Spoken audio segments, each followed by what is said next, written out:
আমরা এই জগতে যবে থেকে এসেছি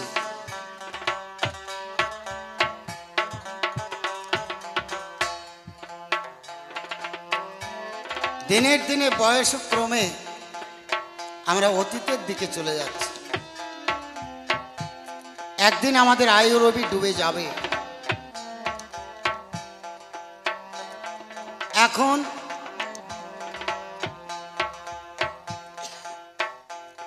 চোখে দৃষ্টি আছে, মুখে বাকশক্তি আছে, পায়ে বহন ক্ষমতা আছে, আমার দেহের যতগুলো ইন্দ্রিয় সকলেই সচল আছে।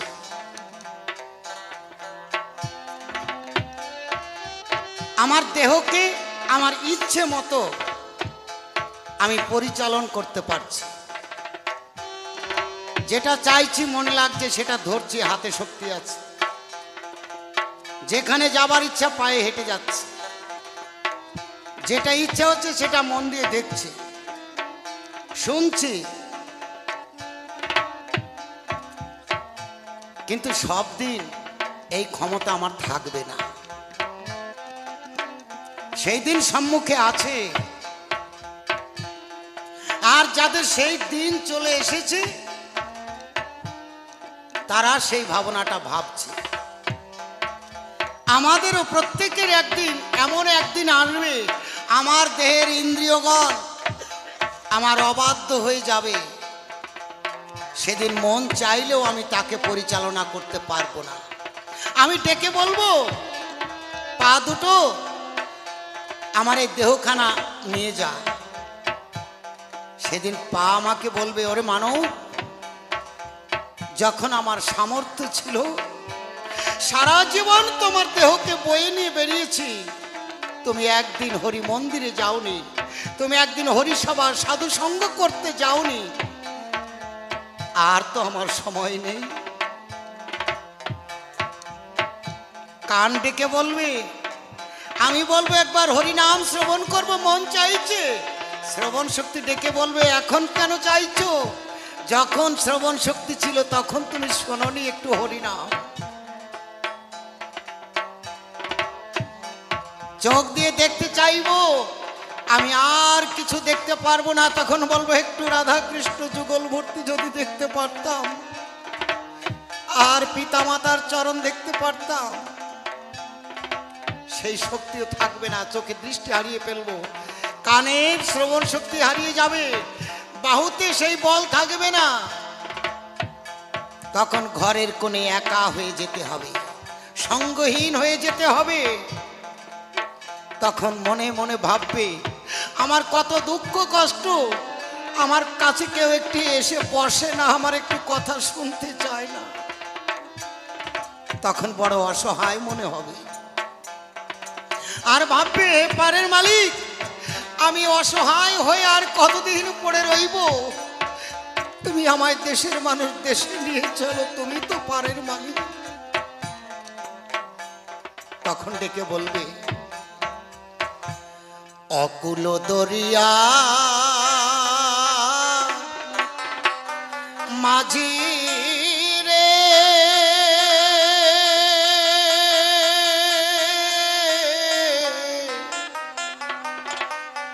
ওরে মাঝি পার করোয়া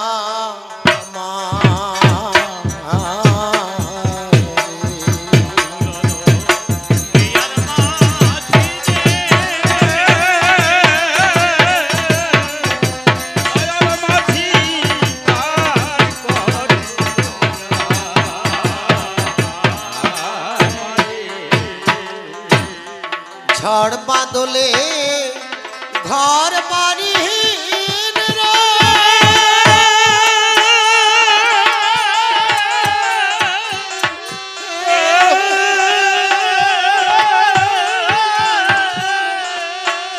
ওরে আমি ভিখারি অন্ধপথি,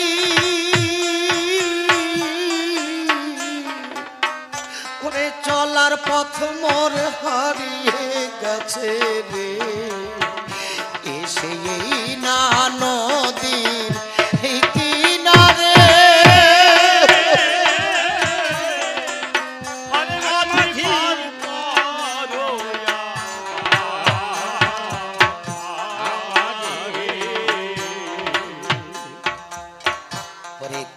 পথ দিয়ে কোথায় এলাম রে, চোখে যায় না কিছুই দেখা। ওরে আধার রাতে কাঁদি পথে রে, ওরে সঙ্গে কেউ নাই আমি একা।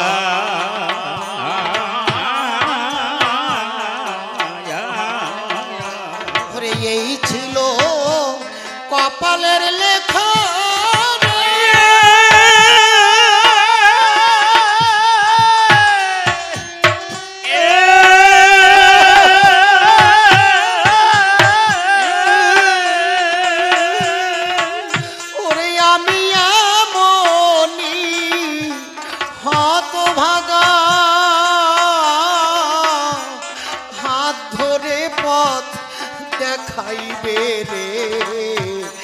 এমন বান্ধব কেউ নাই এই সংসারে,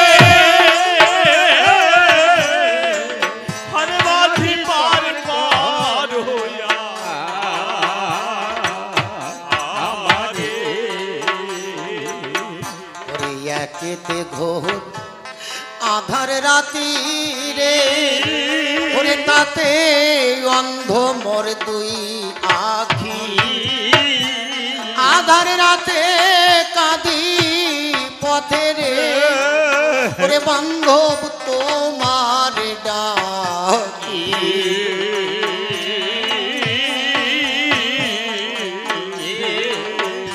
ওরে ক্লান্ত দেহে শান্ত মনে রে,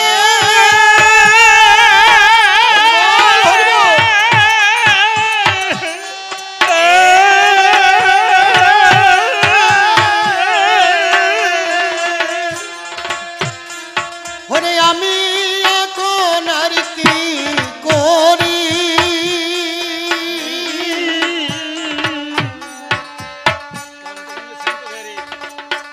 রে ক্লান্ত দেহে শান্ত মনে রে, এখন ডাকি শুধু হে তোমারে।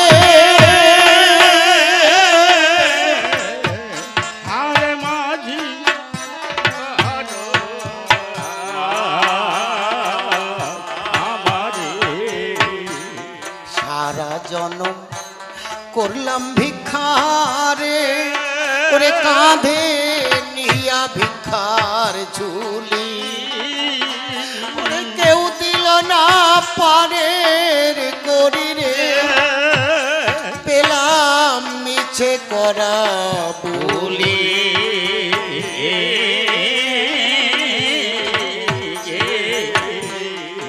সারা জনম করলাম ভিক্ষারে, কাঁধে নিয়া ভিক্ষার ঝুলি।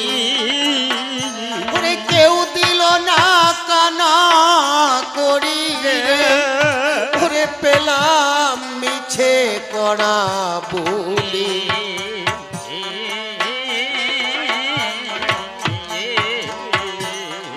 যদি কুড়াইতাম ভক্ত পদ ধুলি,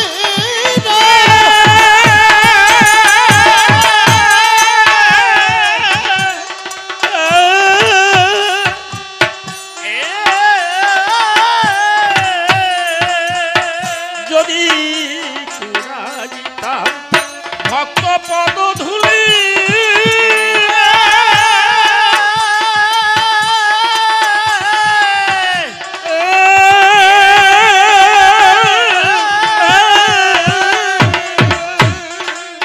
ওরে আমি নাই বা হতাম মহাজন, হয়তো তোমার চরণ পেতাম রে। এখন বঞ্চিত সেই সম্ভারে, পার করোয়া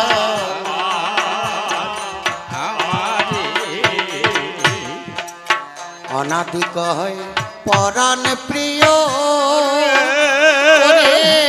তোমার কি কব তুমি নাকি পারে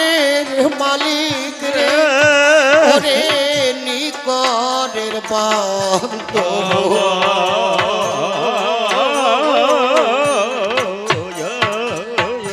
আমি এপারে কি ওপারে রব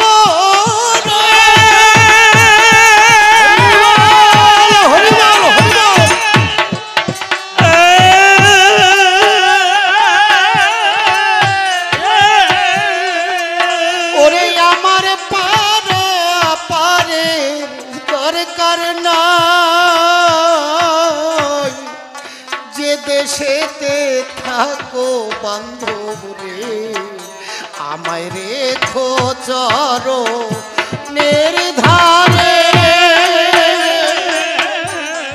আরে মাঝি পারে করো আমারে অকুল দরিয়া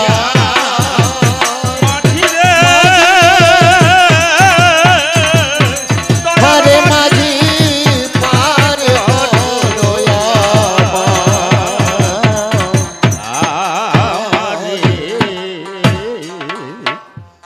এই যে কৃত্তিবাস পণ্ডিতের অমৃত মাধুরী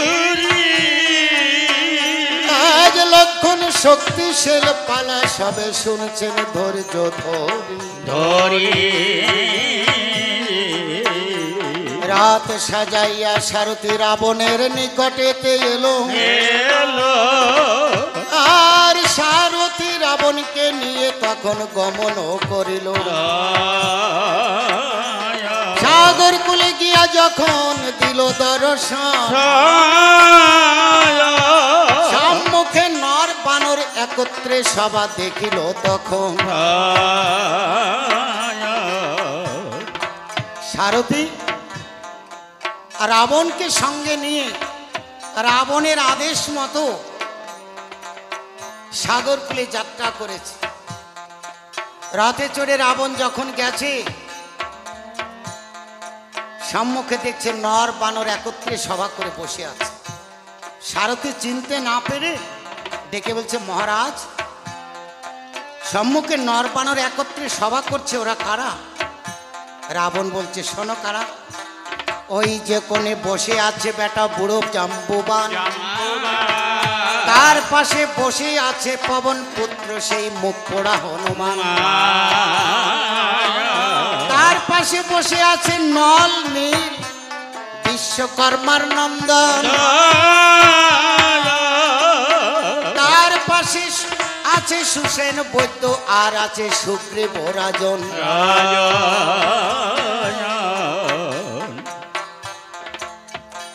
চতুর্পাশে বসে আছে অসংখ্য বানর সেনাগণ আর মধ্যস্থানে বসে আছে জটাধারী শ্রীরাম ও লক্ষ্মণ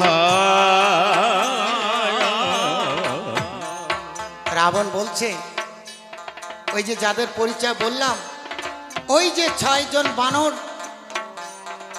এরা প্রধান সেনাপতি এরা রামচন্দ্রকে পরিচালনা করে পরামর্শদাতা অসংখ্য বানর যারা বসে আছে এরা সেনাগণ মধ্যস্থানে বসে আছে সেই জটাধারী শ্রীরাম লক্ষ্মণ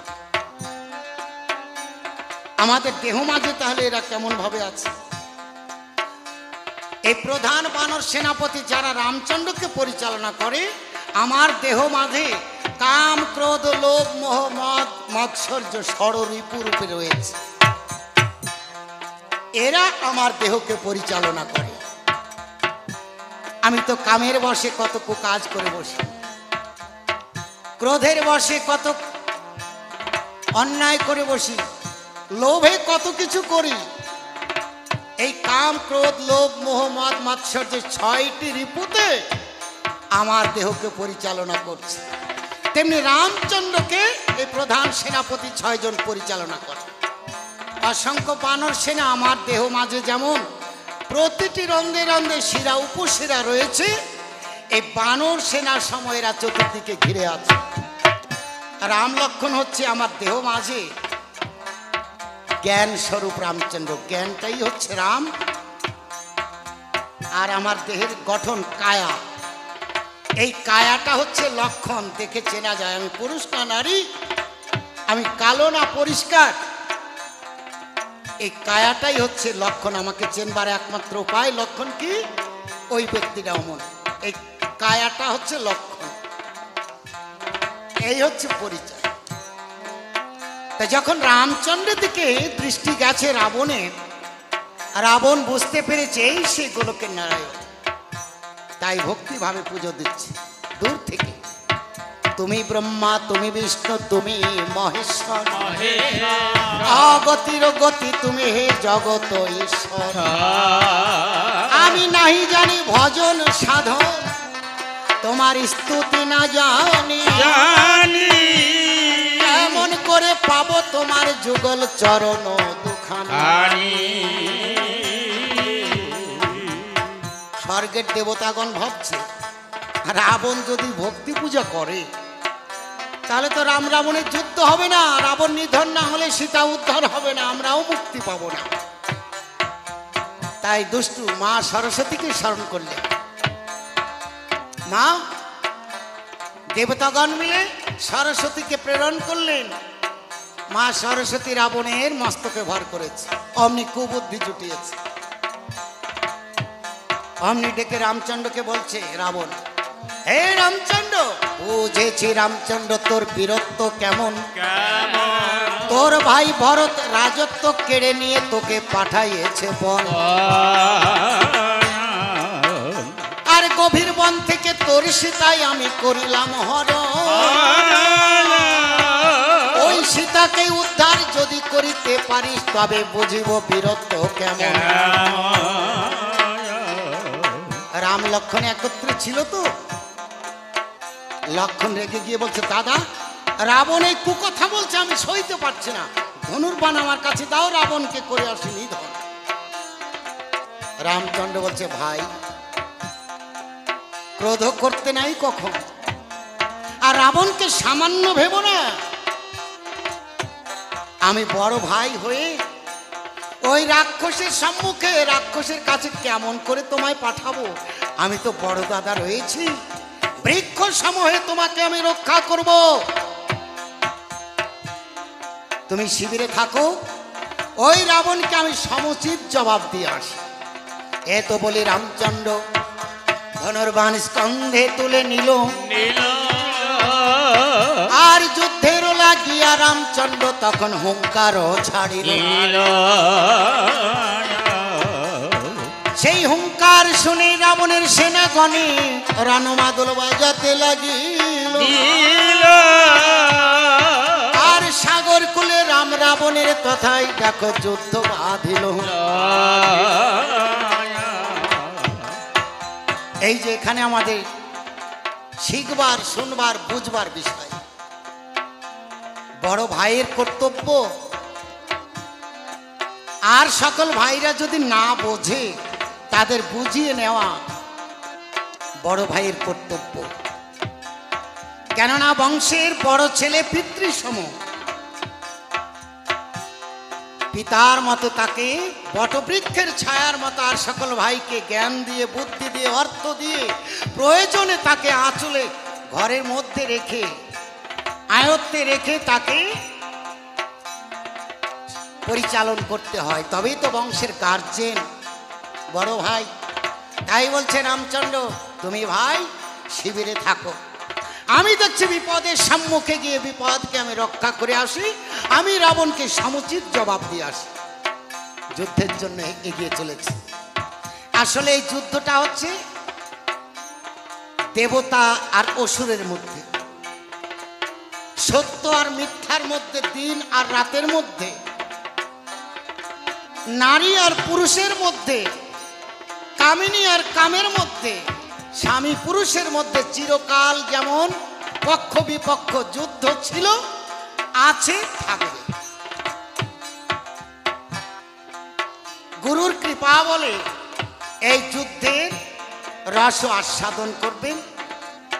এই যুদ্ধ যেন কাম আর প্রেমের যুদ্ধ হয়, নারী পুরুষ স্বামী স্ত্রীর যুদ্ধ হয়, তাহলে আমাদের ঘরে ঘরে প্রতিটি দ্বারে দ্বারে, সেই লঙ্কায় নয়, আজও সেই যুদ্ধ প্রতিটি ঘরে ঘরে হয়। আমরা সেই যুদ্ধের বিবরণ গুরু কৃপা বলে রস আস্বাদন করি। রণ মাদল বাজে রে ধা ধা ধিনে ধা ধা ধা ধিনে ধা ধা ধা ধিনে ধা রণ মাদল বাজে রে ধা ধা ধিনে ধা রণ মাদল বাজে রে ধা ধা ধিনে ধা এই অর্ধচন্দ্র বান ছাড়িল রাজা দশানন মাদল বাজে রে ধা ধা ধিনে ধা চন্দ্রমুখী হইয়া বন করিল গমন মাদল বাজে রে ধা ধা ধিনে ধা তাই দেখিয়া রামচন্দ্র ধনুক তুলে নিল মাদল বাজে রে ধা ধা ধিনে ধা পানে পানে কতক্ষণ কাটাকাটি গেল মাদল বাজে রে ধা ধা ধিনে ধা রাবণ রাজ ধনু কেটে বনবান জুড়িল মাদল বাজে রে ধা ধা ধিনে ধা এই রাবণ রাজা ধনু কেটে অগ্নিবান জুড়িল মাদল বাজে রে ধা ধা ধিনে ধা এই লক্ষ লক্ষ অগ্নিকুণ্ড গগন ছাইল মাদল বাজে রে ধা ধা ধিনে ধা রামচন্দ্র তাই দেখিয়া ভাবিতে লাগিল মাদল বাজে রে ধা ধা ধিনে ধা ওই গুরুর নামে বরুণবান সৃজন করিল মাদল বাজে রে ধা ধা ধিনে ধা রাবণ অগ্নিবাণ ছেড়ে দিয়েছে। মনে রাখতে হবে, এখানে বুঝে নিতে হবে, রাবণ হচ্ছে কামের পক্ষে আর রামচন্দ্র হচ্ছে প্রেমের পক্ষে। তো কামের পক্ষ থেকে অগ্নিবাণ, কাম অগ্নিবাণ রাবণ যখন ছেড়েছে মনে মনে ভাবছে কাম আগুনে পুড়ে পুড়ে কত সাধু পুরুষ মহাজন তারা সাধন ভজন বলে অকালে হয়েছে পতন। এই দুরাচার জটাধারী রাম লক্ষ্মণ কেমন জানা যাবে, কিন্তু রামচন্দ্র তো কম জানে না বরুণ বাণ সৃজন করেছে। গুরুর নাম জপ করে যখন বরুণ বাণ সৃজন করেছে, বরুণ অর্থাৎ জল না, কাম বীজ কাম গায়ত্রী জপ করলে কাম থাকে না, দূরীভূত হয়ে যায়। তাই ভক্তি সহকারে কাম বীজ কাম গায়ত্রী জপেছে, গুরুর নাম স্মরণ করেছে, চোখে জল এসেছে গুরুর নাম, আর সেই বরুণ বাণে কাম দূরীভূত হয়েছে, অগ্নিবাণ নিভে গেছে। এই বরুণ বাণে অগ্নিবাণ তাই নিভিয়া গেল, মাদল বাজে রে ধা ধা ধিনে ধা তাই দেখিয়া রাবণ রাজা চমকিয়া উঠিল। মাদল বাজে রে ধা ধা ধিনে ধা মনে মনে ভাবে কি এই অগ্নিবাণ যে ফিরাতে পারে সে তো সামান্য নয়, তাহলে আমি রাক্ষস জাতি মায়াধারী মায়া জানি, আমি মায়া করে বাণ ছাড়বো, দেখব কেমন করে রক্ষা করে। রাবণ রাজা মায়া করে হাস্যবাণ ছাড়িল, মাদল বাজে রে ধা ধা ধিনে ধা এই হাস্যবাণ রামচন্দ্রের গায়েতে লাগিল। মাদল বাজে রে ধা ধা ধিনে ধা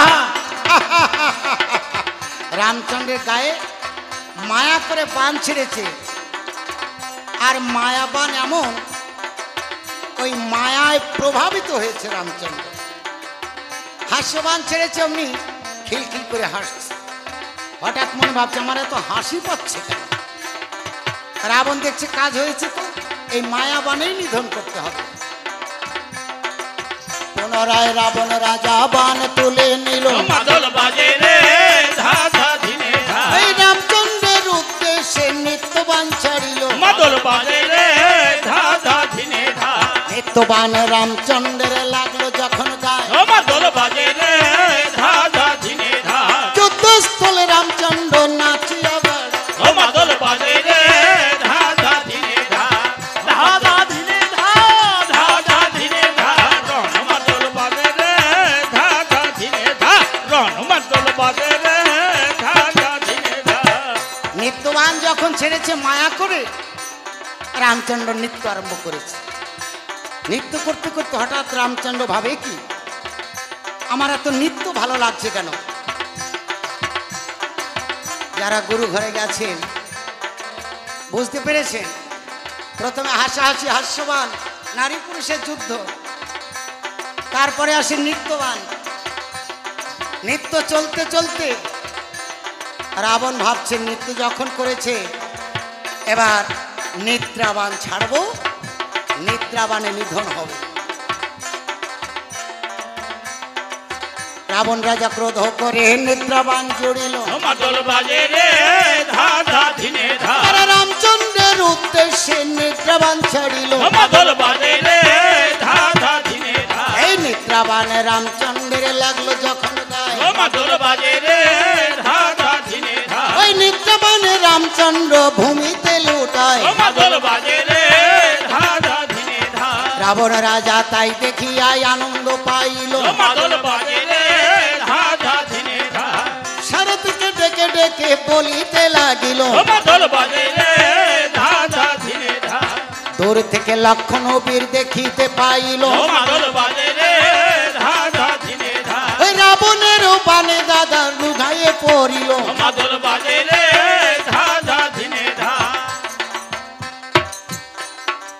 রাবণ ডেকে বলছে, দেখেছিস সারথী, জটাধারী যোদ্ধা রামচন্দ্রকে আমি নিদ্রাবানে ঘায়েল করেছি। এদিকে লক্ষণ দেখেছে রামচন্দ্র দাদা যখন ভূমিতে গড়াগড়ি যায়, তবে কি আমার দাদা রাবণের বানে নিধন হয়ে গেল? তাই বানর সেনা সঙ্গে নিয়ে লক্ষণ ছুটতে ছুটতে চলে এসেছে।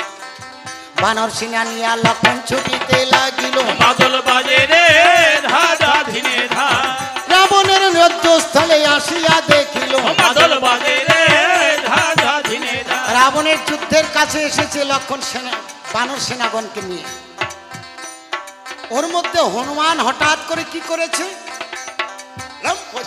হনুমান বীর রথেতে উঠিল। মাদল বাজে রে ধা ধা ধিনে ধা, আরে রাবণের রথে উঠে ঘুরাইয়া চর দিল। মাদল বাজে রে ধা ধা ধিনে ধা, এবার চর খাইয়া অজ্ঞান হয়ে পড়লো রথের পর। মাদল বাজে রে ধা ধা ধিনে ধা, চর খাইয়া রাবণ তখন করিছে ধরফড়। মাদল বাজে রে ধা ধা ধিনে ধা, ধরফড় করতে করতে কোনো রকমে কষ্ট করে বলছে, হনুমান, আমি তো জীবনে কোনোদিন চর টর খাইনি, আজকে তোর হাতে চর খেয়ে আমি বোধহয় মরে গেছি। হ্যাঁ, হনুমান তখন বলছে, ওরে চর না, চর মারি নাই, ওরে রাবণ মেরেছি চাপড়ি। মাদল বাজে রে ধা ধা ধিনে ধা, আমি সত্যিকারের চর মারিলে জাতি জমের বাড়ি। মাদল বাজে রে ধা ধা হ্যাঁ, ধিনে হ্যাঁ, ধা, আমি যদি সত্যিকারের চর মারতাম রাবণ, তুই জমের বাড়ি চলে যাতিস। রাবণ চিন্তা করে, ওরে সর্বনাশ, চাপড়ি। চাপড়ি কেমন জানেন? একজনের সঙ্গে ঠাট্টা করে গায়ে হাত দিয়ে বলে না, এই কেমন আছিস, একটা চর মারা কিন্তু হয়ে গেল, এরে বলে চাপড়ি। তো হনুমান বলছে, এই চাপড়ি মারিস, সত্যিকারের যদি চর ঠাইসে চর মারতাম না, তাহলে জমের বাড়ি চলে। হ্যাঁ, রাবণ চিন্তা করে, যার চাপড়ি এত শক্ত, তাহলে সত্যিকারের চর কত হতে পারে। প্রসঙ্গক্রমে একটা কথা বলি, একটু দেশ ভাড়ায় যাচ্ছে অবশ্য। এখন এই অর্জুন, এই যে মহাভারতের গল্প আছে না, অনেকে জানেন তো, কত যুদ্ধ হয়েছে, কুরুক্ষেত্রের যুদ্ধের কথা, অনেক বীরগণ সব মরেছে। এখন এই অর্জুন মনে মনে ভাবছে, আমি যা যুদ্ধ করলাম এমন যুদ্ধ জগতে আর কেউ করতে পারে না। এখন কৃষ্ণ চিন্তা করে, তোমার মনে অহংকার আছে, তুমি যুদ্ধ দেখছো কি, চলো দেখাবো। তা কৃষ্ণ ডেকে বলছে, অর্জুন, তোমার যুদ্ধে যত এত মারধর, মারামারি, কাটাকাটি, হানাহানি হয়েছে, এতে তোমার পাপ হয়েছে, একটু মুক্ত হওয়ার জন্য গঙ্গা স্নানে যেতে হবে। বলে, গঙ্গা তো অনেক দূরে। বলে, তাহলে ওই সরোবর হতে স্নান করে আসি, চলো। সরোবরে পাশে সরোবরে গেছে। এখন সরোবরে ঘাটে গেছে, ওই পাড় ডুবিয়ে যাচ্ছে, ওই পাড় দিয়ে উল্লা হয়ে যাচ্ছে, মানে উঁচু হয়ে যাচ্ছে। কারণ অর্জুন চিন্তা করে, পুকুরের পাড় ডুবিয়ে যায় মানুষের ঘরে, এরকম তো জীবনে দেখি নাই, তা ওই পাড়ে চলে যায়। পুকুরের পাড় দিয়ে ঘুরে ঘুরে ওই পাড়ে গেছে। ওই পাড়ে যখন গেছে, এখন ওই পাড়ে আবার ডেবে যাও, ওই পাড়ে আবার উল্লা হয়ে যায়।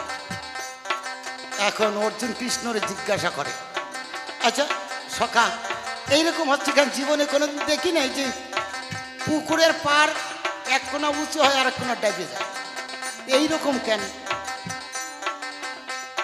অর্জুন বলছে, যখন তখন বলতে তো হবে, উত্তর দিতে হবে। কৃষ্ণ ওটাকে বলছে, শোনো অর্জুন, এটা কি জানো?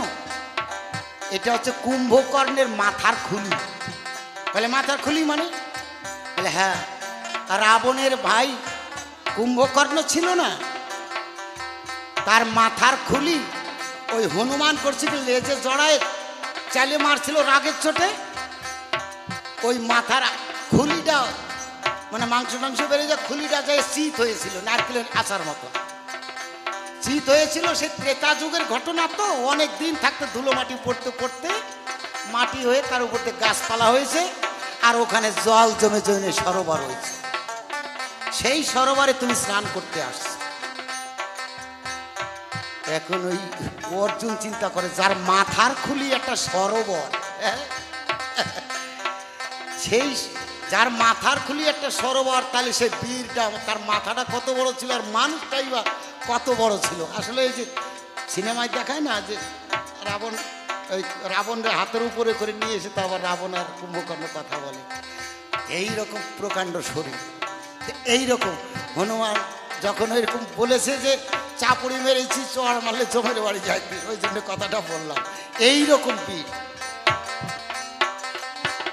তাই বলতে বলতে রাবণ অজ্ঞান হয়ে গেছে ওই চড় খেয়ে। বলছে সব নেই এমন বীরের হাতে তাহলে আজকে পড়ছি, ভাবতে ভাবতে অজ্ঞান হয়ে গেছে।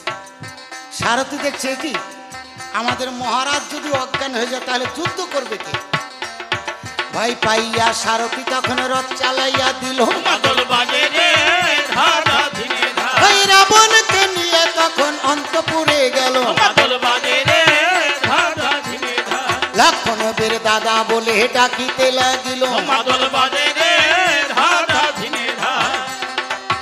দাদা দাদা বলে যখন লক্ষণ ডাকছে, রামচন্দ্র সাড়া দিচ্ছে না, মায়া নিদ্রায় আচ্ছন্ন হয়েছে। তাই লক্ষণ বানর সেনাগণকে বলছে, বানর সেনাগণ তোমরা দাদাকে শিবিরে নিয়ে যাও। দেখি রাবণ পালিয়ে গেছে, আবার আসে কখন। লক্ষণের কথা শুনে রামকে তুলে নিল, শিবিরতে নিয়ে তখন নিদ্রাতে রাখিল। এদিকে রাবণ অন্তপুরে যখন গেছে, সারথি নিয়ে গেছে, ক্ষণকাল পর রাবণের জ্ঞান ফিরেছে। মাথা ঝাড়া দিয়ে দেখে বলছে, আচ্ছা সারথি, আমি যুদ্ধ করতে সাগর কূলে গেলাম, এই প্রাসাদে কেমন করে এলাম?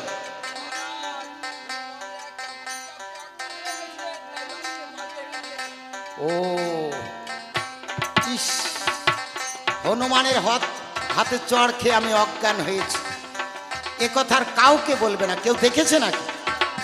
সত্যি তো, যদি কেউ কোনো দেবতাগণ দেখে থাকে, জেনে যায় যে আমি সামান্য একটা হনুমানের হাতে চড় খেয়ে অজ্ঞান হয়েছি, তাহলে আমাকে টিটকারি করবে। আমি আর সেই দেবতাগণের টিটকারি সইতে পারবো না। এক কাজ করো, শীঘ্র করে আমার সেই যুদ্ধস্থলে নিয়ে চলো। তবে যাবার কালে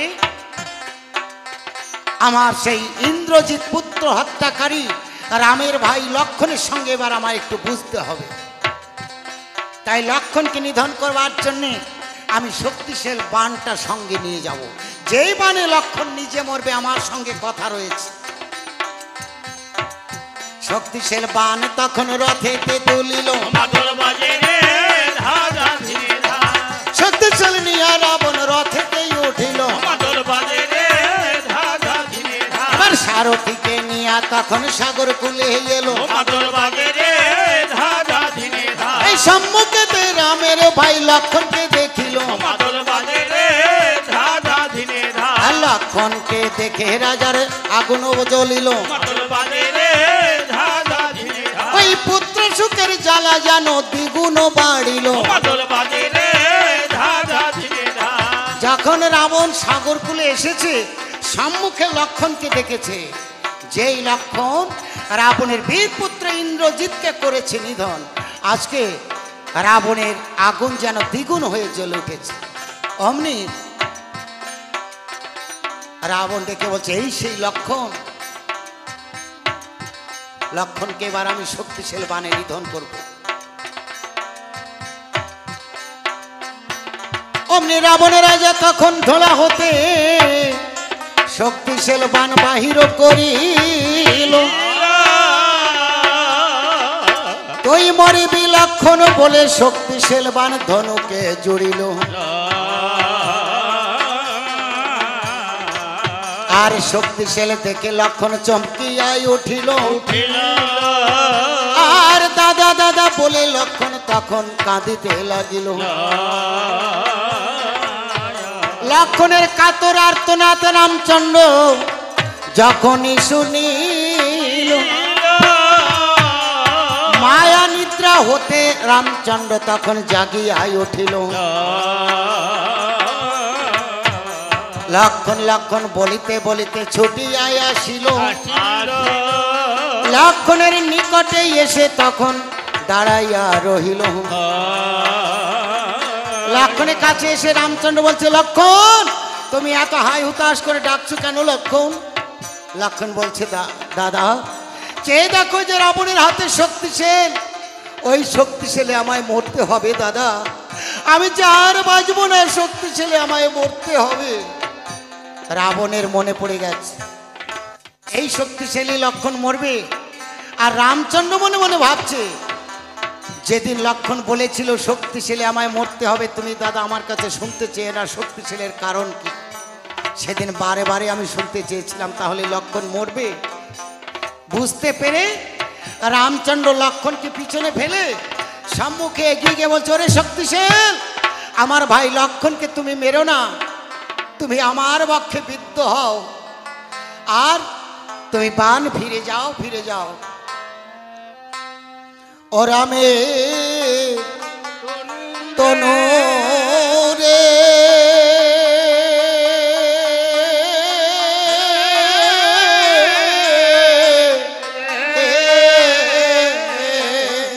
হলো দিনে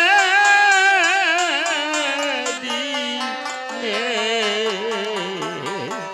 খিনি রে তনু দিনে ওহেরা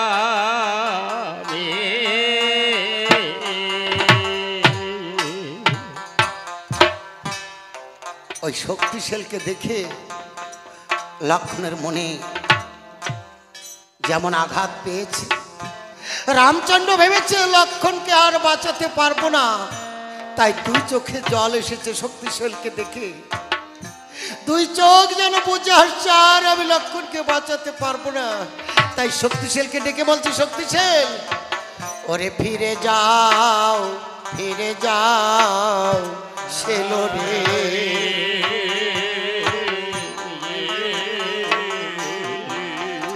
ওই নারা বনে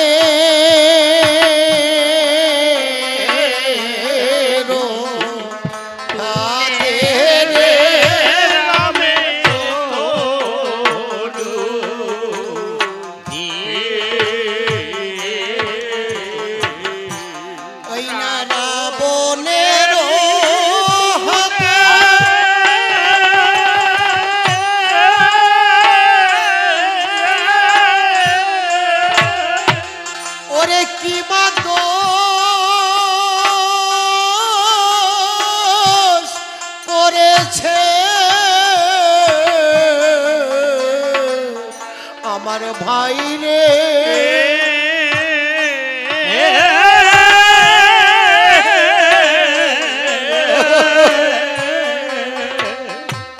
ওরে তারে বধিবে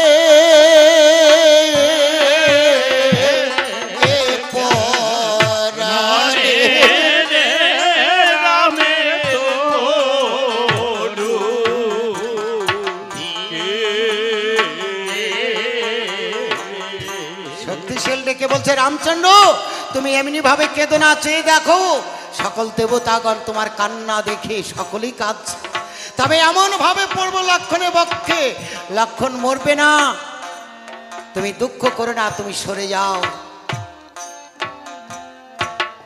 তাই রামচন্দ্র যখন আশ্বাস পেয়েছে সরে গিয়ে দাঁড়িয়েছে। অমনি লক্ষণের বক্ষে এসে যখন শেলটা পড়েছে। ওরে শক্তিশাল এসে লক্ষণের পক্ষে যখন বিদ্ধ করি আর দাদা দাদা বলে লক্ষণ বীর তখন চিৎকারও করিল।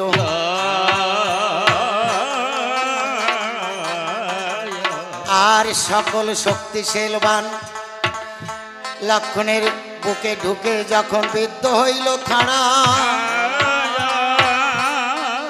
আজ সাগর কুলে পড়িল যেন সেই সূর্য বংশের চূড়া। দাদা দাদা বলে লক্ষণ কাঁদিতে লাগিল। কাঁদিতে কাঁদিতে লক্ষণের বীরের তখন বাক্য বন্ধ হলো। দাদা দাদা আমি যে শক্তিশালী যন্ত্রণা সইতে পারছি না দাদা। দাদা দাদা দাদা বলতে বলতে লক্ষণ আর কথা বলতে পারছে না। রামচন্দ্র ডেকে বলছে লক্ষণ কথা বল দাদা, কথা বল, একবার কথা বল লক্ষণ। ওরে ভাই রে আমার মুখটা ভেঙে গেল তোর বিহনে। ওরে দুঃপাসুর নয়ন তারা একবার কথা বল লক্ষণ। রামচন্দ্র ভাইকে কোলে জড়িয়ে ধরে অমনি বিলাপ করছে। আমার দুঃখ পাশরা নয়ন তারা, ও ভাই লক্ষণ রে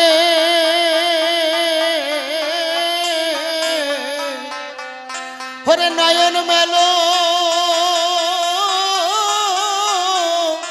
কথা বলো, ও ভাই লক্ষণ রে ওরে দুঃখ পাশরা নয়ন তলা, ভাই রে আজি মেলো, ও ভাই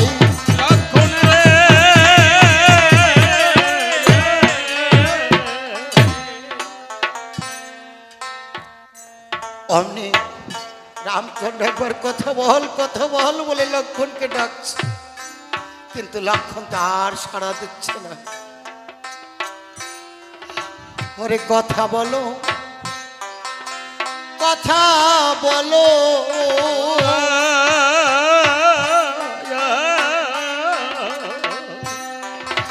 নয়ন মেলে চা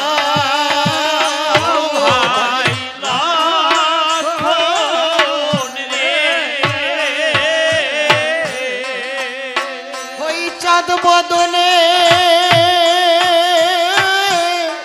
ভাই রে লক্ষণ দাদা বলে ডাক দাও, ভাই লক্ষণ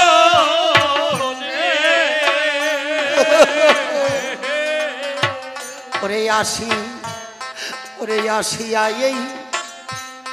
এই সাগর কুলে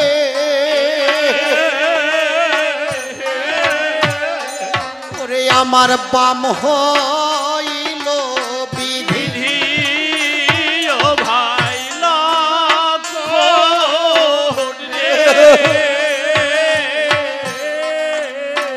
ওরে এনেছি তোরে আদর করে মায়ে ওই অঞ্চলের নিধি, ও ভাই লক্ষণ লক্ষণ কথা বল ওরে ওরে আমায় ছেড়ে চলে যাবি,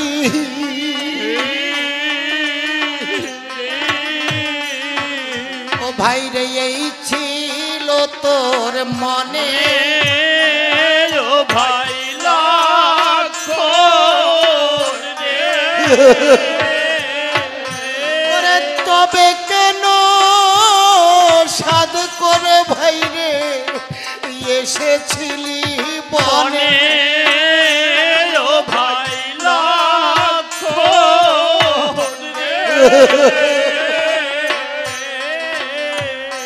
ওরে ওরে ভাই ভাই বলে লোকে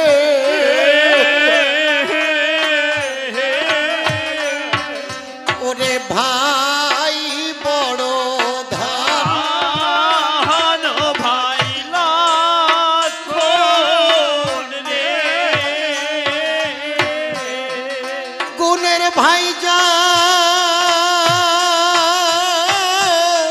ছেড়ে যাই রে বৃথায় জীবন ভাই লক্ষণ রে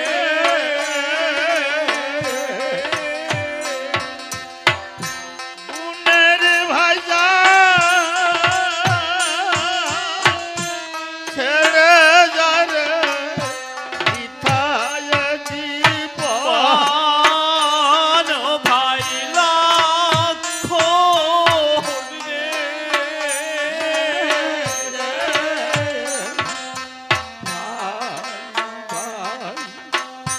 বলে লোকে আইরে বড় ধন ভাই লক্ষণ রে যার যাহের যা গুণের বাইরে বৃথায় জীবন ভাই লক্ষণ রে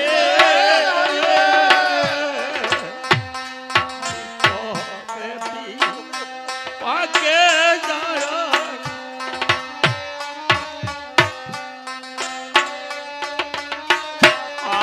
আয় ভাই লক্ষণ রে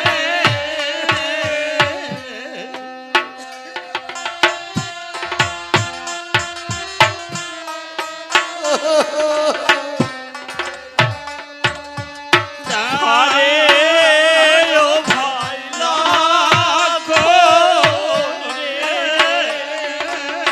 ওরে লক্ষণ আমার ছেড়ে চলে গেল, লক্ষণ।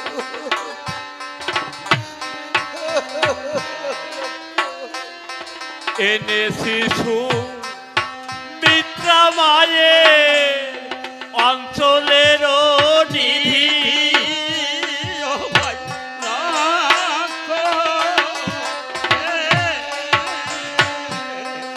আসিয়া এই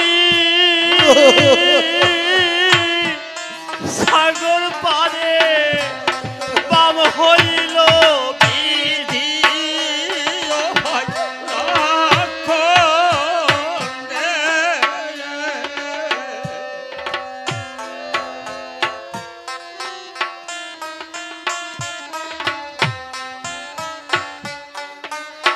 ওরে লক্ষণ আমি কেন বা রাবণের সঙ্গে যুদ্ধ করতে গেলাম?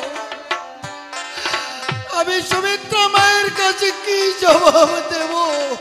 আমি যখন দেশে ফিরে যাব, 14 বৎসর বনবাস পূর্ণ করে আমি যখন দেশে ফিরে যাব, আমার মা দৌড়ে এসে আমাকে যখন কোলে নেবে, বলে নেবে আমার মা দুগালে 2 চুমো খাবে, ভাবে আর যখন সুমিত্রা মা এসে বলবে ওরে একা এলি রামচন্দ্র, আমার লক্ষণ রইল কোথায়? কোথায় ও ভাই লক্ষণ রে।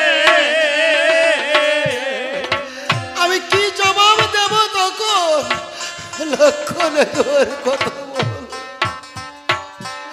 অমন সীতা গেলে সীতা পাবো প্রতি ঘরে ঘরে। ঘরে ও ভাই লক্ষণ রে।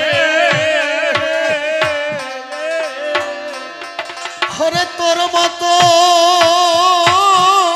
ভাই হারালে ভাই বলিব কারে? আরে ও ভাই লক্ষণ রে।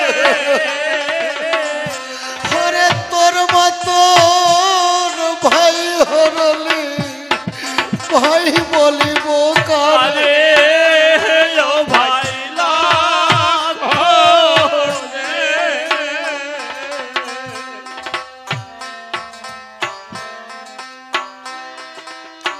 এই জগতে ভাইয়ের চেয়ে বড় আর কেউ নাই। ভাই হচ্ছে সতের সাথী, ভাই হচ্ছে একটা লাঠি, ভাই হচ্ছে বল।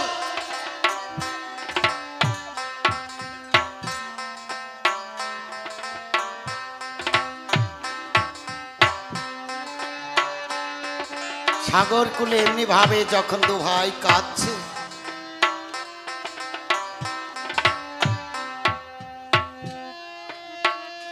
পাশ থেকে মিত্র বিভীষণ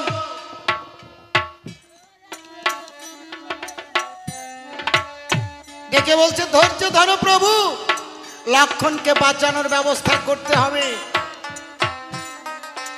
রামচন্দ্র বলছে, কি নিয়ে থাকবো, যার ছেড়ে যায় গুণের ভাই জানে তাহার জ্বালা। ও ভাই লাখো রে। ওরে সঙ্গের ভাই চলে গেলে হই বড় একলা। ও ভাই লাখো রে। সঙ্গের ভাই চলে গেলে বড় একা মনে হয়, তাই যাবি আরে ধরতে না। সুসেন বৈদ্য এসে বলছে, দেখি লক্ষণকে বাঁচাতে পারি নাকি। সুসেন বৈদ্য এসে তখন লক্ষণের হাত দেখিল। ও ভাই লাখো রে। হরে মরে না, মরে নাই লক্ষণ বলিতে লাগিল। ও ভাই লাখো রে। শোনো প্রভু, লক্ষণ মরেনি। এই লক্ষণ অচেতন হয়ে আছে। লক্ষণকে চেতন করাতে গেলে, লক্ষণকে বাঁচাতে গেলে আজকে রাতের মধ্যে, এই নিশির মধ্যে বিশল্যকরণী ঔষধি আনতে হবে গন্ধমাদন পর্বত হতে। কে পারে যেতে? হনুমান রয়েছে, হনুমানকে পাঠিয়ে দিলে গন্ধমাদন পর্বত হতে ঔষধ এনে দেবে। তাই রামচন্দ্র হনুমানকে আদেশ করছে, হনুমান তুমি শীঘ্র করে যাও, গন্ধমাদন পর্বত হতে ঔষধ এনে দাও। তাই বিশল্যকরণী ঔষধ আনছে, হনুমান ছুটে চলেছে।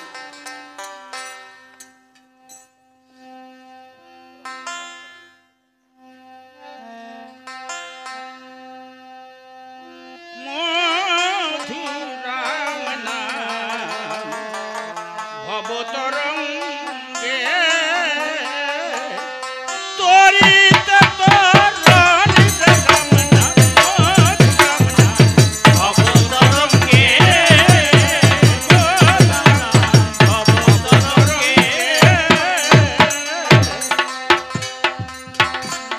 ভক্তি ভরে প্রণাম করি ওই রামচন্দ্রের পায়।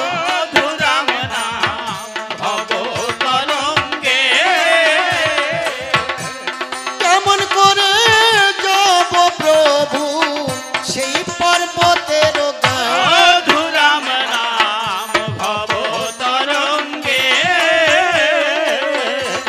লম্ফ দিয়া হনুমান বীর ওই গগনে মধুরাম নাম ভবতরঙ্গে বিমান পথে পবন বেগে ওই ছুটিতে লাগে। মধুরাম নাম ভবতরঙ্গে বিমান পথে পবন বেগে ছুটে চলেছে। বিমান বলতে উড়োজাহাজ। উড়োজাহাজ এত জোরে ছোটে ভো ভো করে একটা শব্দ হয়। তা হনুমান যখন ঔষধ আনতে যাচ্ছে, ওই শব্দ শুনে রাবণ ভাবছে মনে মনে, ঝড় উঠলো নাকি।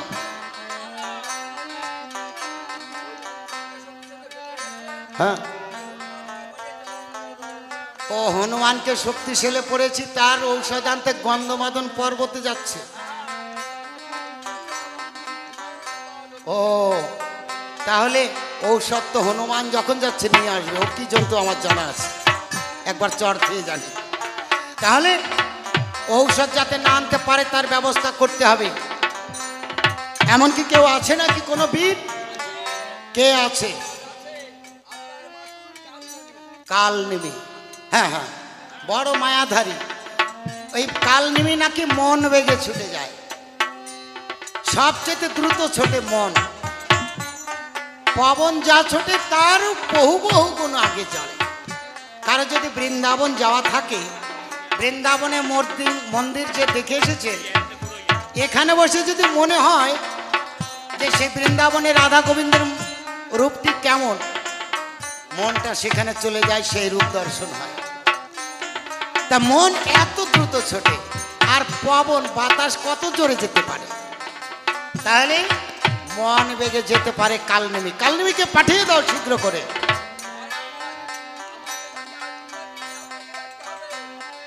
আমি ডাকবো, কিন্তু কালনেমি তো বড় লোভী, একটু লোভ টোপ দিয়ে টোপ টাপ দিয়ে কাজটা আদায় করে নিতে হবে। হ্যাঁ, তাই কালনেমি কালনেমি বলে রাবণ যখনই ডাক দিল, রাবণের আজ্ঞা পেয়ে কালনেমি তখন ছুটি আসিল।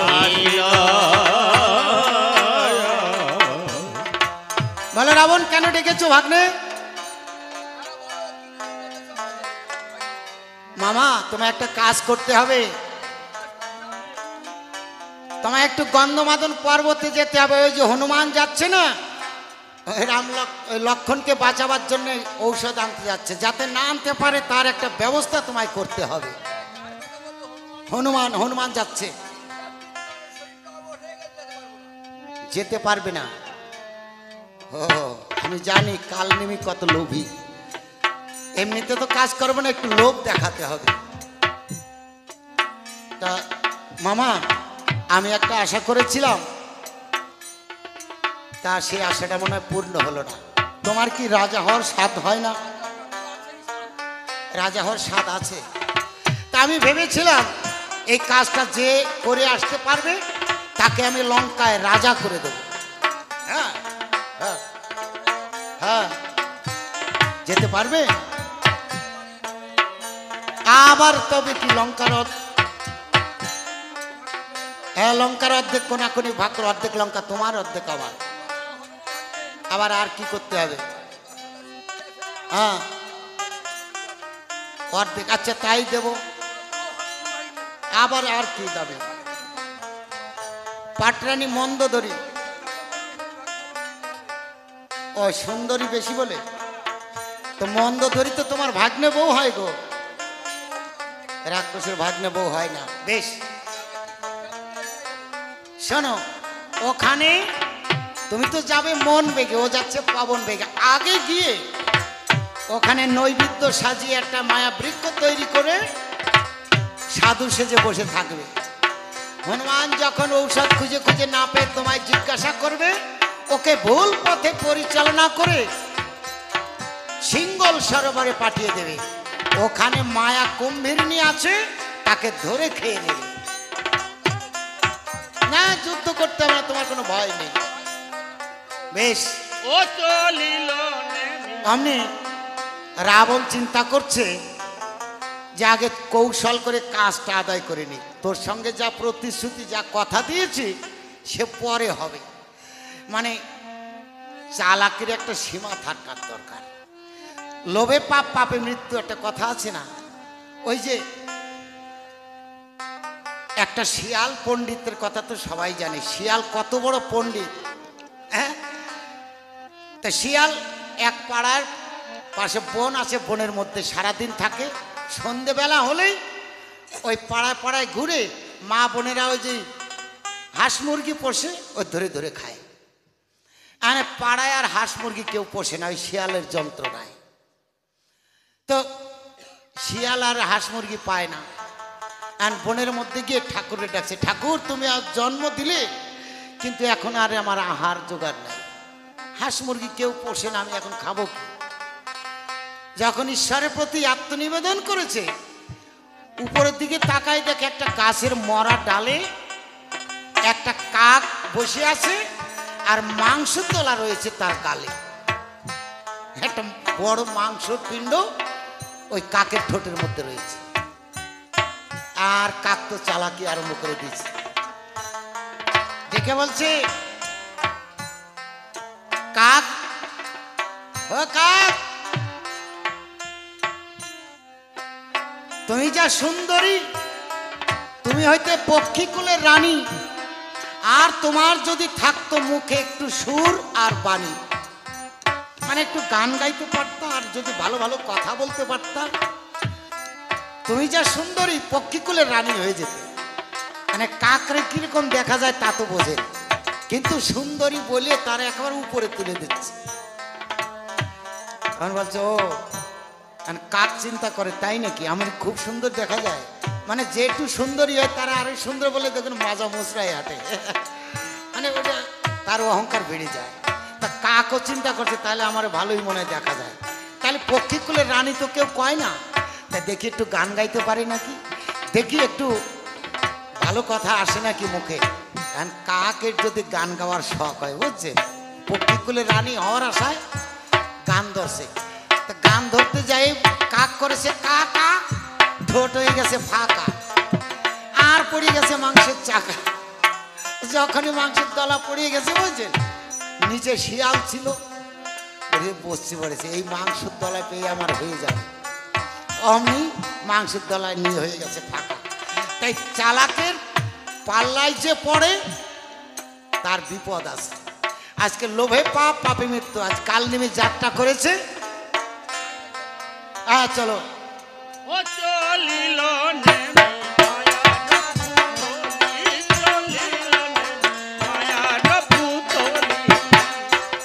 এই দয়া করে তরা করে কাল নেমে করিল গমন,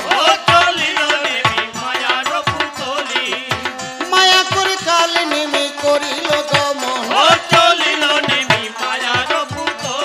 এই মায়া করে মালা দিল কতই পড়িল, মুহূর্তের মধ্যে দেখো পর্বতেতে গেল, এই মায়া বৃক্ষ তথায় গিয়া সাজাইয়া রাখিল, আরে মায়া করে নৈবেদ্য তথায় রাখিল, আরে টুপি টুপি যখন মালা জপিতে লাগিল, আরে হনুমান বীর কখন আসে ভাবিতে লাগিল। মানে অনেক বৈষ্ণবীরে আছে না মালা জপে, তা যদি হরি নাম করে জপে তা তো ভালো, আবার কেউ কেউ আছে ওই মালাও জপে আবার অন্য চিন্তাও করে হরিবল। হ্যাঁ, তাই কাল নিমে ভাবছে আমার মালা জপা যেমন তেমন, হনুমান কখন আসবে ওই চিন্তা রয়েছে ওর মনে।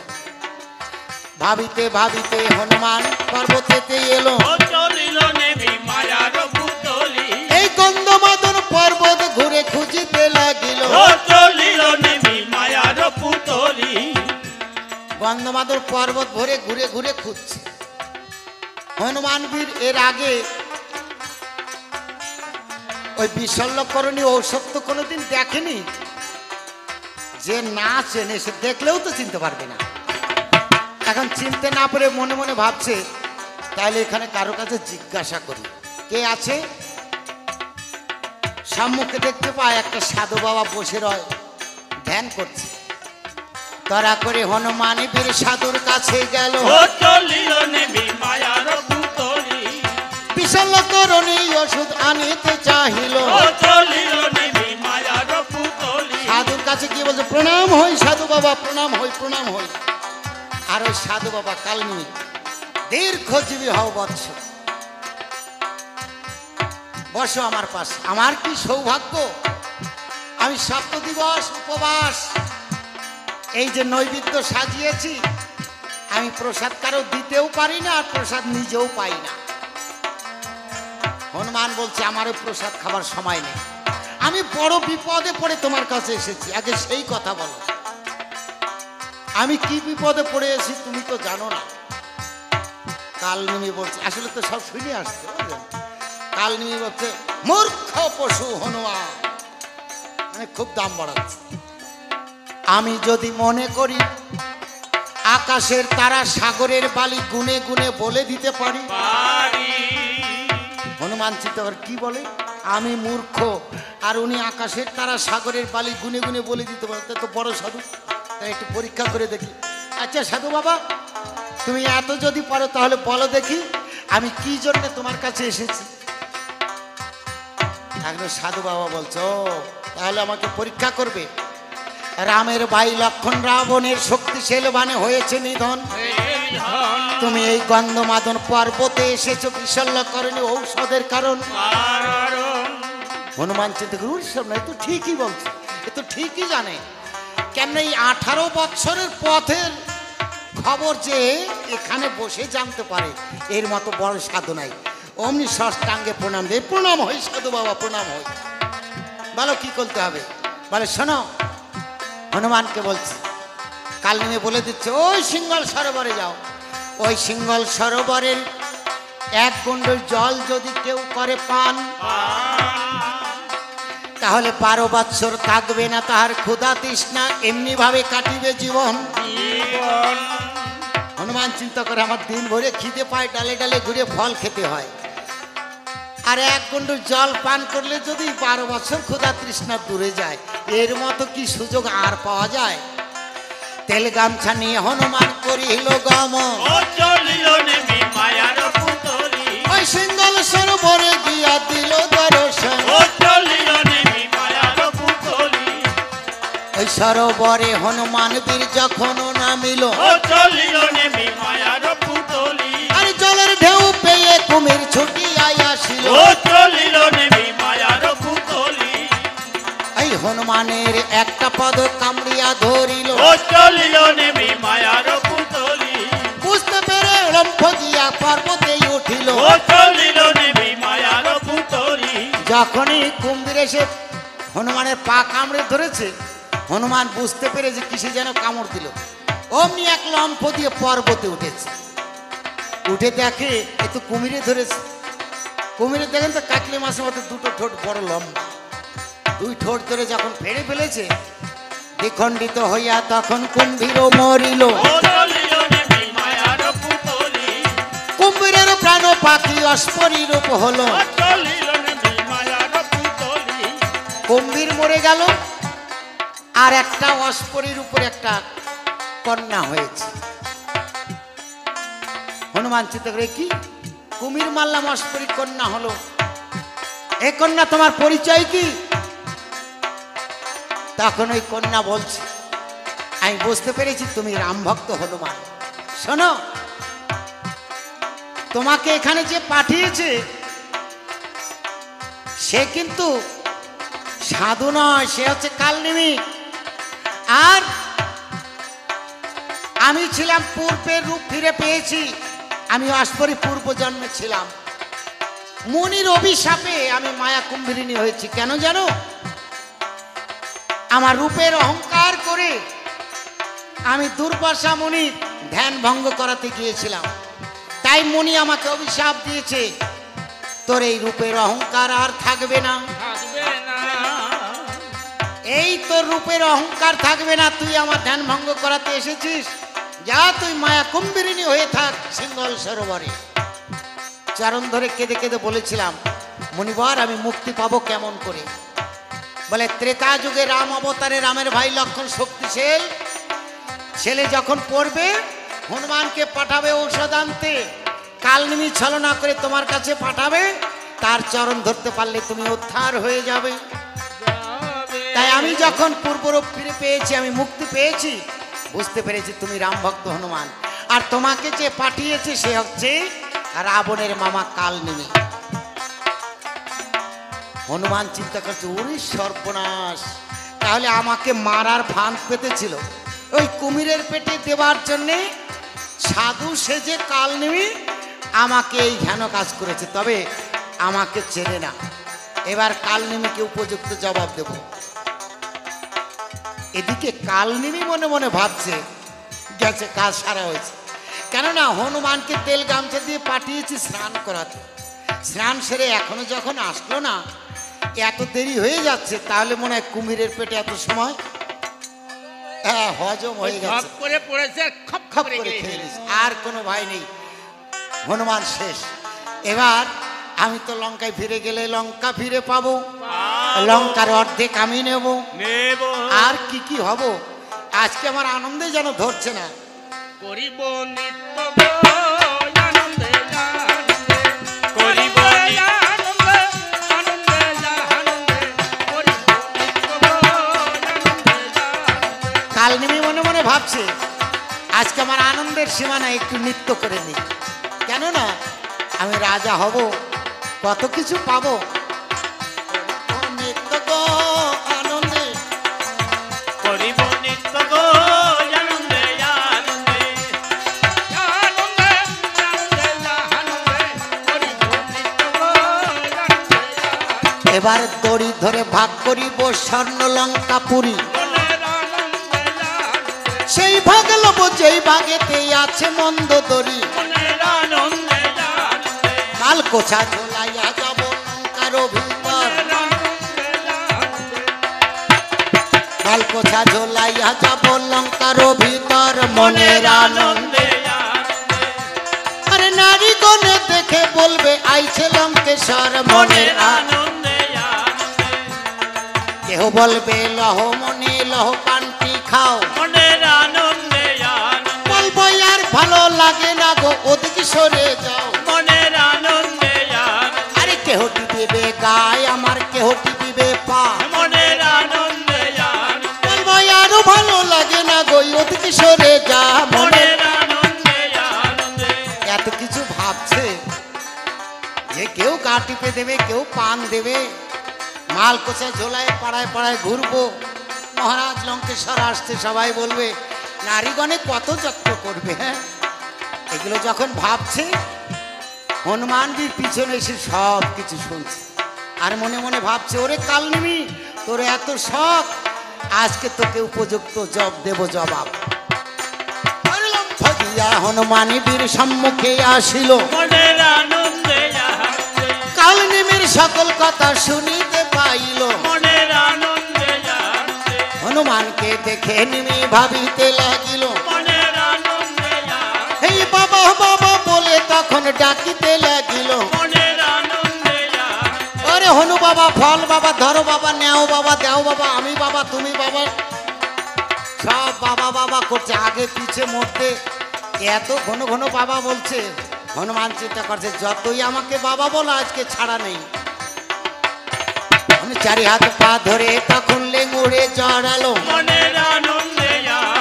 লেঙ্গুড়ে জড়াইয়া তখন শূন্যতে ঘুরালো, আরে শূন্য তুলে ধনে তখন ঘন দিচ্ছে পাক, এত জোরে ঘোরে যেন কুমারের চাক,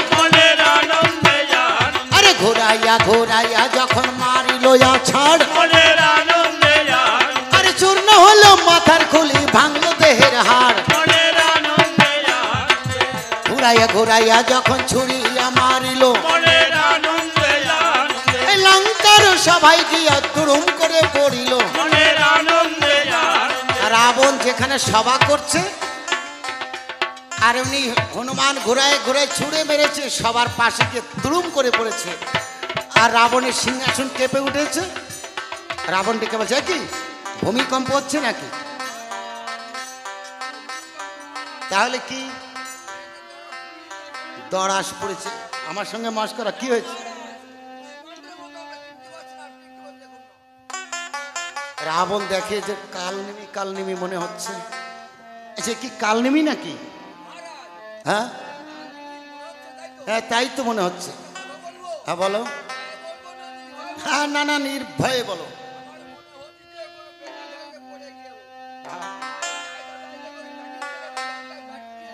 ও আমার সঙ্গে মস্করা করছো, লঙ্কায় পাঠিয়ে দিয়েছে, তাহলে হনুমান তাহলে ঔষধ নিয়ে আসবে, লক্ষণ বেঁচে যাবে, আমার বিপদ যাবে না, তাহলে আমি কি করব? এখন সূর্যদেবকে পাঠিয়ে দেব যাতে উদিত হয়ে যায়। সূর্য উদিত হলে লক্ষণ মারা যাবে।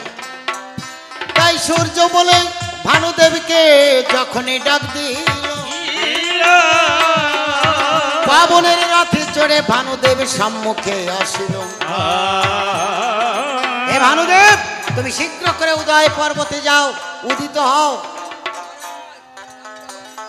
রাত্রে দিবহর তা কি হয়েছে? তোমাকে এখনই যেতে হবে উদয় পর্বতে। যথাজ্ঞা বলে যখন যাত্রা করেছে, তাই পবনের রথে চড়ে ভানুদেব করিল গমন। গন্ধমাদন পর্বতে গিয়ে যখন দিল দর্শন। গন্ধমাদন পর্বতের পাশ দিয়ে যেতে হয় উদয় পর্বতে। যখনই গন্ধমাদন পর্বতে গেছে, সূর্যে ভানুর জ্যোতিতে যেন গন্ধমাদন পর্বত আলোকিত হয়েছে। হনুমান চিন্তা করে রাত তো হয়ে গেল না, এত জ্যোতি কিসের? হঠাৎ করে দেখে যে পবনের রথে চলে যায়। যায় কে? হনুমান বলছে আমার নাম তো হনু। তাহলে ভানু আর হনু নামে মিল থাকলে কি হয়? মিত্রতা হয়, মিতালি করতে হয়। তাহলে এসো একটু মিতালি করি, মিত্রতা করি। কেমন? অমনি মিত্রতা করিবারে লাগিয়ে হনুমান যখন কোলাকুলি দিল, ভানুর সঙ্গে কোলাকুলি দিয়ে হনুমান বীর কানে কানে বলিতে লাগিল। ভানুদেবকে কানে কানে হনুমান বলছে, হে ভানুদেব, সূর্যদেব, তোমাদেরই বংশের, সূর্য বংশের ছেলে রামের ভাই লক্ষ্মণ রাবণের শক্তিশালী বানে হয়েছে পতন। আজ যদি তুমি এখন উদিত হও, লক্ষ্মণ মারা যাবে। বলে কি করবো? আমার তো যেতেই হবে, আমি তো রাবণের আজ্ঞাকারী। বলে তুমি তো রাবণের আজ্ঞায় চলে এসেছো, এবার আমার আজ্ঞা শোনো। তোমার শক্তি সম্বরণ করো, তোমার জ্যোতি সম্বরণ করো, আমার কক্ষস্থলে তুমি লুকিয়ে থাকো। এত বলি শক্তিশীল, এত বলি সূর্যদেব তখন ওই শক্তি সম্বরিল। আর কক্ষ মধ্যে হনুমান বীর তখন সূর্যকে রাখিল। এখন হনুমান চিন্তা করছে, এই গন্ধমাদন পর্বত নিয়ে আমি চলে যাব, সেখান থেকে ঔষধ খুঁজে নেব। আমি যখন চিনলাম না, তাই পর্বত ধরিয়া হনুমান যখন ঘন দিচ্ছে নাড়া, আর কর্মণ কর্মণ শব্দ করে ভাঙছে পর্বতের গোড়া। হাতের উপরে তুলে পর্বতে নিয়ে করিল গমন। আর যেতে যেতে অযোধ্যার কথা তাহার হইল স্মরণ। হনুমান চিন্তা করছে, এই দেশে তো বিশেষ আসি না, এই দেশে যখন এতদিন আসেনি, রামের কাছে শুনেছি রামের ভাই ভরত নাকি বড় বীর। কত বড় বীর একটু দেখে যাই। তাই যখন অযোধ্যায় এসেছে, হাতে রয়েছে পর্বত, বগলে রয়েছে সূর্যদেব, এমনি ভাবে যখন এসেছে, এই সময় ভরত শত্রুঘ্ন দুভাই রামের পাদুকা পূজা দিচ্ছিল সিংহাসনে রেখে। হঠাৎ করে পর্বতের ছায়া পড়েছে, ওই পাদুকা আজ যেন জল জল করছে না, জৌলস সারিয়েছে। ভরত ডেকে বলছে, ভাই শত্রুঘ্ন, উপরে কি যেন ছায়া হয়ে আছে, আমার বাটুলখানা নিয়ে এসো। এই বাটুল আঘাত করে আমি ওই ছায়াকে সরিয়ে দিই। তাই শত্রুঘ্ন যখন বাটুল এনে দিয়েছে, বাটুল আঘাত করেছে। ওই বাটুল আঘাত পেয়ে হনুমানের জানুনতে লেগেছে। হনুমান চিৎকার করে ওই পর্বত সহ নিচে নামছে। আর দয়াল রাম, এমন বিপদ কালে তুমি কোথায় রইলে? দয়াল রাম বলে ডাকছে, বিপদ কালে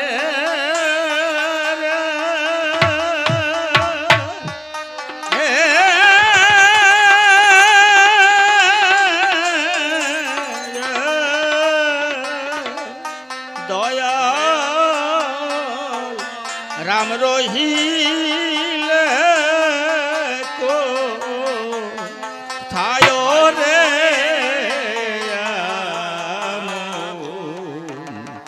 বিপদ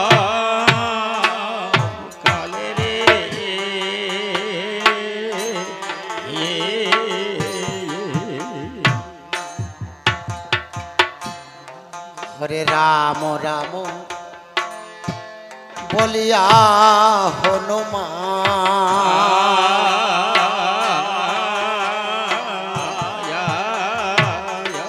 হরে যখন কাঁদিতে লাগিল রে রামন দি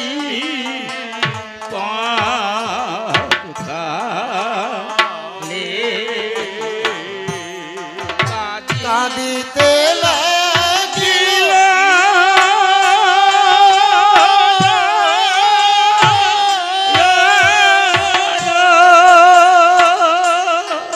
ওরে কোথায় রইলে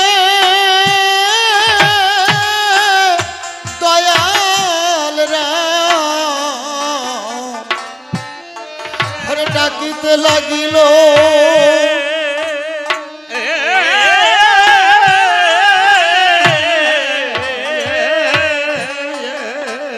এমন আঘাতকে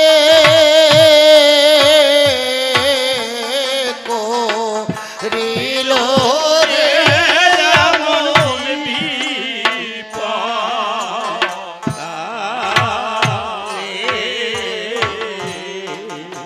রাম রাম বলতে বলতে যখন নিচে নেমেছে আর এই রাম নাম ধ্বনি শুনতে শুনতে অযোধ্যার নগরবাসী যেন সকলে জেগে উঠেছে আর রামের জন্য রামের বনবাসের সময় থেকে রামের মা কৌশল্যা দেবী কেঁদে কেঁদে তার চোখ দুটো যেন অন্ধ হয়ে গেছে রামের জন্য আজ রাম নাম ধ্বনি শুনে বাইরে ছুটে এসেছে বাইরে এসে বলছে কি তোমরা রাম নাম ধ্বনি করছো কোথায় কোথায় আমার রাম অমনি চেষ্টি হাতে করে নিয়ে লাঠিতে ভর দিয়ে বুড়ি ছুটে আসছে রাম রাম বলে বুড়ি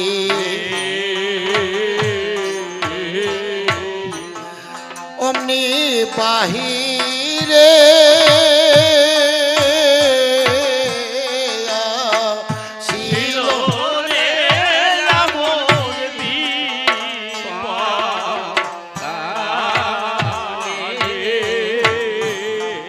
কোথায় কোথায় আমার রাম রাম রাম বলে খুঁজছে কে আমাকে রাম নাম শোনালো ওই 14 বছরের মধ্যে আমায় কেউ রাম নাম শোনায়নি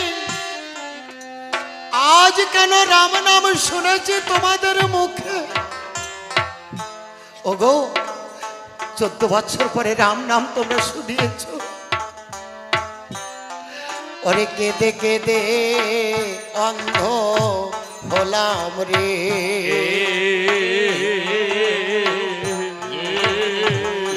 ওরে আমার অন্ধ দুই নয়ন রে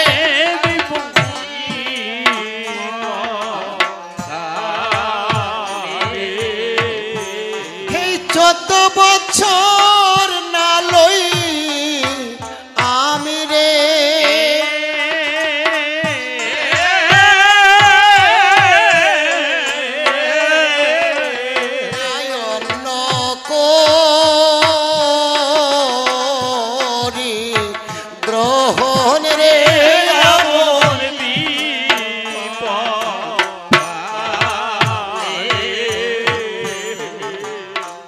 ভরত ডেকে বলছে ও মা তুমি কাঁদছো কেন মা আমার দাদার 14 বছর পূর্ণ হয়নি দাদা ফিরে আসেনি তুমি কেন কাঁদছো বলছে তাহলে তোমরা রাম নাম করছো কেন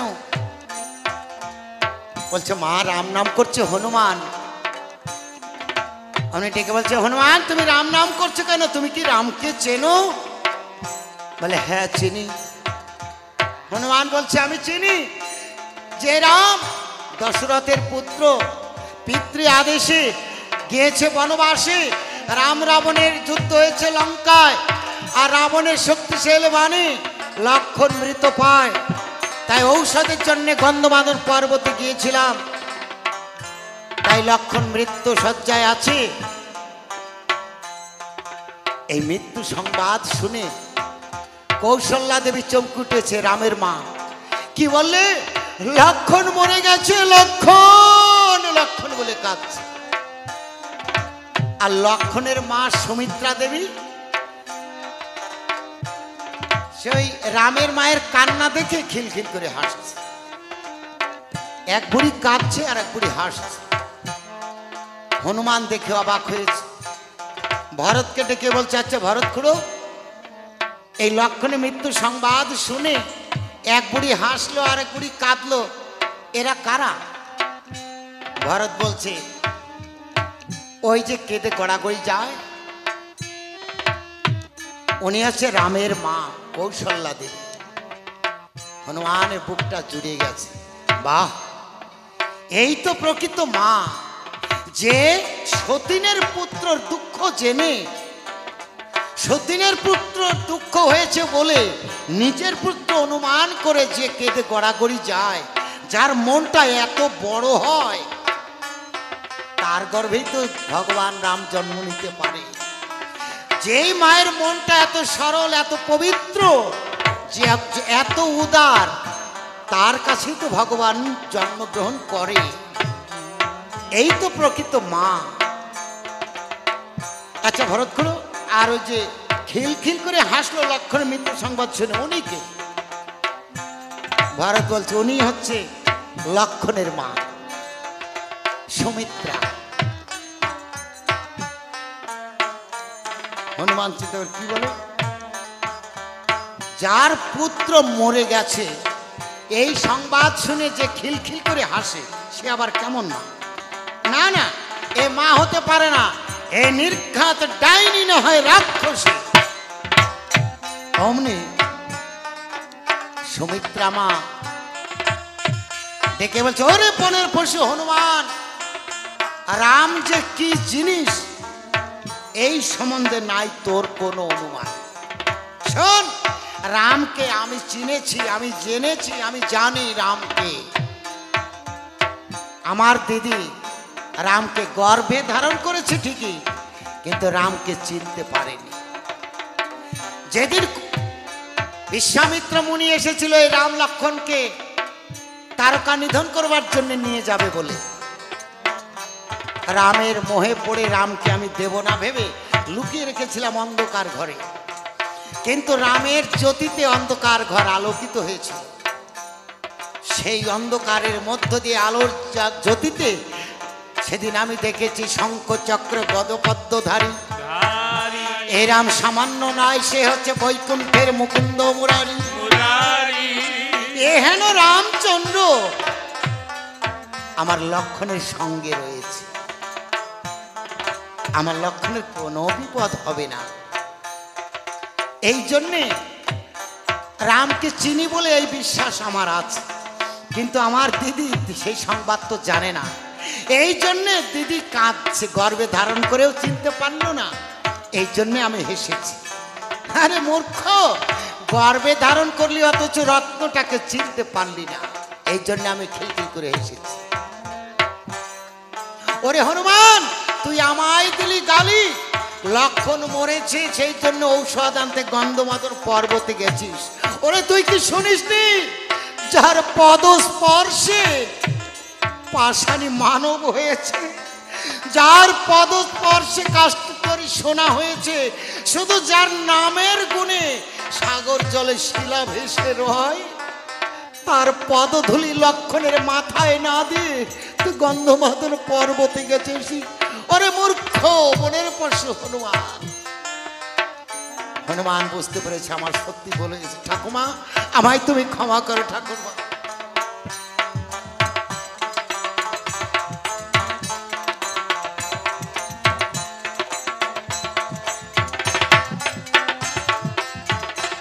বলছো তাহলে তুমি শীঘ্র যাও হনুমান, পর্বত সহ তুমি চলে যাও।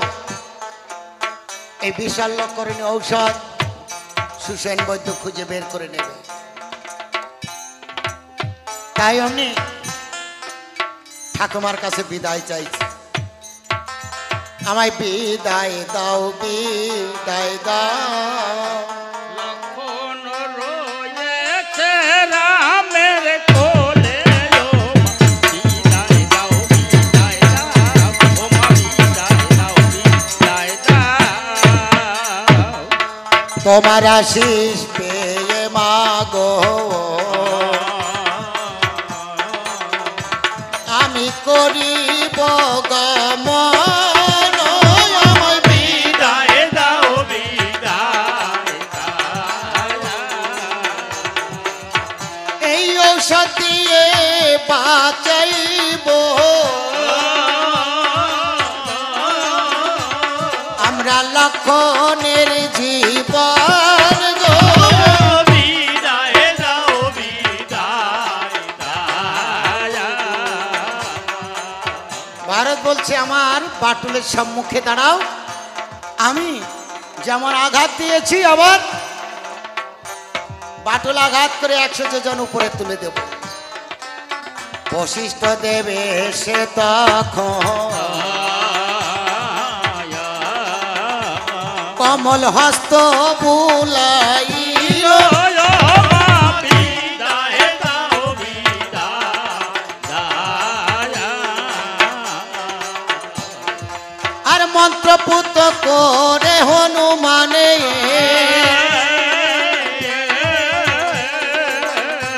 ও তার ব্যথা দূরে গেল বিদায় দাও বিদায় লম্ফ দিয়া হনুমান যখন করিল গমন বিদায় দাও বিদায় আরে লঙ্কায় গিয়া হনুমান